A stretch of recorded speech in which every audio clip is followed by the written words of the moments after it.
शालेय अभ्यासक्रमात हिंदी अनिवार्य करण्याच्या विषयावर भाषातज्ञ आणि सांस्कृतिक क्षेत्रातील मंडळी आंदोलनाच्या पवित्र्यात आहेत। आपल्यासोबत मराठी भाषा अभ्यास केंद्राचे अध्यक्ष दीपक पवार आहेत आणि त्यांनी आज काँग्रेसचे प्रदेशाध्यक्ष हर्षवर्धन सपकाळ यांची भेट घेतली आणि आंदोलनाच्या पुढील विषयावर चर्चा केली। आपण दीपक पवार यांच्याकडून जाणून घेऊयात। सर, नेमकं या सरकारने जो प्रयत्न चालवलेला आहे मराठी भाषा तिसरी भाषा म्हणून हिंदी भाषा हे करायचा प्रयत्न चालवला आहे, नेमकं आपली प्रदेशाध्यक्ष काँग्रेसचे जे हर्षवर्धन सपकाळ यांच्याशी काय चर्चा झाली? गेले 2-2.5 महिने आम्ही 16 एप्रिलच्या शासन निर्णयापासून आत्तापर्यंत आम्ही सरकारच्या निर्णयाला विरोध करण्यासाठी म्हणून सगळे कार्यकर्ते एकत्र आहोत। शालेय शिक्षण अभ्यास आणि कृती समितीची आम्ही स्थापना केली आणि या समन्वय समितीच्या वतीने आम्ही 2 दिवसांच्या पूर्वी सगळ्या राजकीय पक्षांना आवाहन केलं होतं की आम्हाला त्यांना भेटायचं आहे आणि आमचं आंदोलनकर्त्यांचं जे काही म्हणणं आहे ते सांगायचं आहे। आज आम्ही हर्षवर्धन सपकाळ यांची भेट घेतली, त्यांनी तातडीने आम्हाला प्रतिसाद दिला। या भेटीच्याबद्दल त्याबद्दल आम्ही त्यांचे आभारी आहोत। या बैठकीमध्ये आम्ही त्यांच्यासमोर मांडलेले मुद्दे असे आहेत की राष्ट्रीय शैक्षणिक धोरणामध्ये तिसऱ्या भाषेच्या सक्तीचा विचार नसताना तिसऱ्या भाषेची सक्ती लादली गेली आहे। राज्याचा जो शिक्षण आराखडा आहे त्या शिक्षण आराखड्यामध्ये सुद्धा तिसऱ्या भाषेच्या सक्तीचा उल्लेख नसताना म्हटलं गेलं आहे। मुख्यमंत्री, शिक्षण मंत्री आणि रेखावार हे तीनही लोक सातत्यानं त्रिभाषा सूत्र आहे असं म्हणतायत, पण महाराष्ट्रामध्ये आणि देशाच्या इतर भागांमध्ये त्रिभाषा सूत्र कधीपासून अंमलात आणलं जातं, किती वेळा इयत्तेपासून, याच्याबद्दलची चुकीची माहिती, दिशाभूल करणारी माहिती हे लोक देत आहेत। हे सर्व तपशील आम्ही काँग्रेसच्या प्रदेशाध्यक्षांच्या कानावर घातले आणि आम्ही त्यांना हेही सांगितलं की काँग्रेस पक्ष हे या सगळ्या प्रश्नाकडे काँग्रेस पक्षाने केवळ तिसऱ्या भाषेच्या सक्तीचं आंदोलन म्हणून न पाहता त्यांचा पक्ष राष्ट्रीय पातळीवर संघाच्या हिंदी हिंदू हिंदुस्थानच्या कथनाला विरोध करणारं राजकारण म्हणून जसं पाहतो त्या पद्धतीनं तिसऱ्या भाषेची सक्ती हे देशातल्या सांस्कृतिक राजकारणाचं हत्यार आहे आणि देशातल्या सांस्कृतिक राजकारणाचं जर ते हत्यार असेल तर चळवळीतल्या कार्यकर्त्यांनी त्याला विरोध करणं हे जितकं आवश्यक आहे मर्यादित संख्येने, त्याच पद्धतीने काँग्रेससारख्या मोठ्या पक्षाने सुद्धा स्वतःची ताकद त्यासाठी वापरणं आवश्यक आहे। सपकाळ यांनी त्याला सकारात्मक प्रतिसाद दिला। 29 जूनला आम्ही मुंबई मराठी पत्रकार संघात दुपारी जी सभा घेतोय, जिथे आम्ही 16 एप्रिल 17 जूनचे शासन निर्णय आणि 6 जूनचं रेखावार यांच्या सहीचं परिपत्रक यांची होळी करणार आहोत। या कार्यक्रमाला देखील त्यांनी स्वतः येण्याची तयारी दर्शवली। काही कारणांनी ते येऊ शकले नाही तर त्यांचा प्रतिनिधी पाठवतो असं म्हणाले आणि 7 जुलैला आझाद मैदानामध्ये जे आंदोलन करायचं आम्ही ठरवलं आहे त्या आंदोलनामध्ये देखील नागरी समाजाच्या चळवळींच्या ताकदीनेच त्यांच्या तितक्याच उत्साहाने काँग्रेस पक्षही यामध्ये सहभागी होईल अशा प्रकारचा शब्द आम्हाला त्यांनी दिला आहे। आम्हाला खात्री आहे की आज ही चांगली सुरुवात झाली आहे। महाराष्ट्रातल्या सर्व राजकीय पक्षांना आम्हाला भेटायचं आहे। अगदी भारतीय जनता पक्षातल्या मराठी धार्जिण्या, मराठीबद्दल प्रेम असणाऱ्या लोक, आम्हाला खात्री आहे कारण खूप दीर्घकाळ तिथल्या मराठी आडनावं असलेल्या माणसांनी महाराष्ट्राच्या हिताचंही काम केलेलं आहे। याही लोकांना आम्ही अप्रोच करणार आहोत आणि हा काही संस्थांचा, काही व्यक्तींचा लढा नाही, हा मराठी माणसांचा एकत्रित मराठी कारणाचा लढा आहे।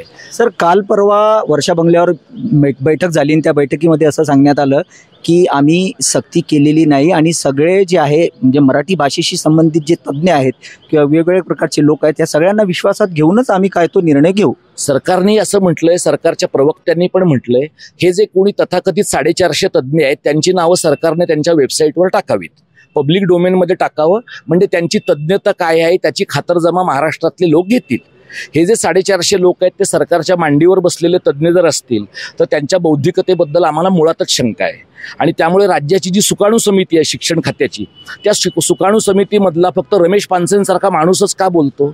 बाकीचे सुकाणू समितीतले लोक सरकारला विकले गेलेले आहेत का त्यांच्याकडे बोलण्यासारखी तज्ज्ञता नाही आहे? काय प्रॉब्लेम आहे त्यांचा? त्यांनी बोललं पाहिजे। भाषा सल्लागार समिती बोलते आहे, राज्य साहित्य संस्कृती मंडळाचे अध्यक्ष सदानंद मोरे का बोलत नाहीत?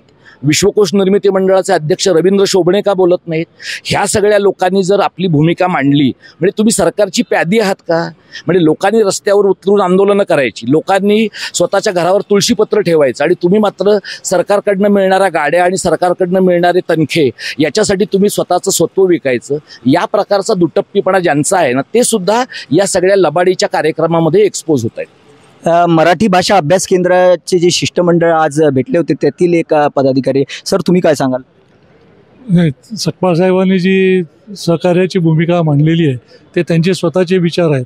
काँग्रेस पक्षासारखा मोठा पक्ष जर या आंदोलनात उभा राहिला तर याला नक्कीच यश मिळेल आणि आपल्यासोबत सांस्कृतिक क्षेत्रातील कलावंतांकडूनही या प्रश्नाला विरोध केला जात आहे. आपल्यासोबत चिन्मयी सुमित आहेत.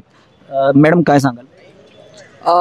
मी मराठी अभ्यास केंद्राबरोबर गेली अनेक वर्ष काम करते आहे आणि पहिल्यांदा अशा पद्धतीचा प्रतिसाद आम्हाला मिळतो आहे. त्याच्यामुळे हे जे आंदोलन आहे ते जनमानसातलं आंदोलन आहे, सगळ्यांच्या मनातून आलेलं हे आंदोलन आहे. त्याच्यामुळे त्याला जितका जास्त सकारात्मक प्रतिसाद आम्हाला गोळा करता येईल तेवढा आम्ही करतो आहोत आणि त्याच्यातलाच एक भाग म्हणून आज आम्ही काँग्रेस प्रदेशाध्यक्षांकडे आलो होतो आणि त्यांनी ज्या पद्धतीचा सकारात्मक प्रतिसाद आम्हाला दिलेला आहे त्यांनी खरंच खूप हुरूप वाढलेला आहे आणि इतरही राजकीय पक्षांकडून आम्ही अशाच प्रतिसादाची अपेक्षा करतो. तर कलावंतांकडून खऱ्या अर्थाने या गोष्टीला विरोध आहे का? आहे आणि तो बऱ्यापैकी लोक मुखर होत आहेत, त्याच्याबद्दल बोलत आहेत.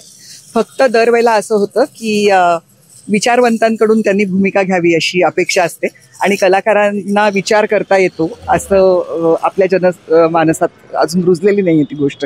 त्यांना असं वाटतं की कलाकार हे फार उथळ असतात आणि त्यांना काही विचार करता येत नसावा असं त्यांना वाटतं. कलाकारांनी भूमिका घेतली तर ते म्हणतात तुम्हाला भूमिका करायची आहे, तुम्ही घेता कशाला भूमिका. आणि जर कलाकारांनी भूमिका घेतली नाही तर ते म्हणतात की हे पोटार्थी कलाकार आहेत, ते कधीच भूमिका घेणार नाहीत, त्यांना काहीच पडलेलं नाही आहे. त्याच्यामुळे असं दोन्ही बाजूंनी कलाकारांवरती एक वेगळ्या पद्धतीचं प्रेशर असतं. त्याच्यामुळे काही लोक असतात की ज्यांना या क्षेत्रामध्ये बोलावंसं वाटतं, शिक्षण क्षेत्राच्या बाबतीतल्या गोष्टींमध्ये बोलावंसं वाटतं. तर त्याच्यापैकी मी एक आहे आणि मला असं वाटतं मी त्यांचीच प्रतिनिधी आहे. त्याच्यामुळे सारखं कलाकार बोलत नाहीत आणि तो प्रश्न माझ्याचकडे येतो, हे फार दुर्दैवी आहे. हिंदी भाषेला कलावंतांचा देखील विरोध आहे आणि कलावंत मंडळी या चळवळीत सामील आहेत असा विश्वास चिन्मयी सुमित यांनी दिला आहे. कॅमेरा पर्सन शिवाजी काळेसह ताजेश काळे, टॉप न्यूज मराठी, मुंबई. घ्या परदेशात भरारी, तेही सर्वसामान्यांना परवडणारी. 1 रुपया भरा आणि थायलंडमध्ये फिरा. सचिन इंटरनॅशनल घेऊन आले आहेत जगातली सर्वात स्वस्त परदेश टूर. पूर्ण 5 दिवसांचं पॅकेज आता फक्त 32,999 रुपयांमध्ये. पॅकेजमध्ये विमान प्रवास, हॉटेल, ब्रेकफास्ट, ट्रान्सपोर्ट आणि प्रेक्षणीय स्थळे. सचिन इंटरनॅशनल 18 वर्षांपासून पर्यटन क्षेत्रातील एक विश्वसनीय नाव. सचिन इंटरनॅशनल सोबत मनसोक्त फिरा. संपर्क 7767989898.